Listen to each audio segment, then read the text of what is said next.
The Senate continues to debate how to move forward with reforming law enforcement in light of the death of George Floyd. Yesterday, we spoke with Republican Senator Josh Hawley about his ideas. Today, we hear from Democrat Senator Dick Durbin of Illinois for his thoughts on what should be done. When you talk about bad actors, let's be honest. There are bad actors in business. There are bad actors in religious backgrounds. There are bad actors in politics. It happens all the time. You can't stop it. It's human nature. We've got to move forward to a new day in America and put racism and law enforcement behind us. And we need the good cops, the good men and women in law enforcement to stand up with us and help us achieve that goal. There are plenty of them.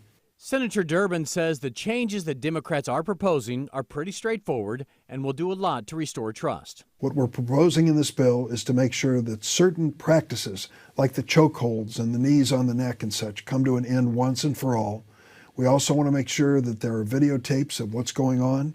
There's accountability for the conduct of those who are involved in law enforcement, and a definite move by the United States as a nation to put an end to any racism in law enforcement. Some Democratic groups have been pushing lawmakers to defund police agencies across the country. But Durbin says that's the wrong approach by people within his own party. Let me tell you, this bill does not defund the police, and that's not what I stand for or not what I'm calling for at all. We've got to make sure the necessary funds are there so that when you dial 911, somebody answers.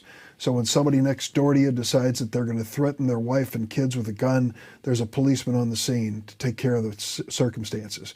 We're not perfect as a people, and we need the police. Policing groups across the country say that no matter how hard you crack down, there will always be bad apples among the ranks, and they shouldn't all be tarnished for the actions of a small number who break the law. Durbin agrees, but says something has to be done to restore faith in police institutions. But in their ranks, we clearly know that there are people without the necessary training or temperament to be policemen.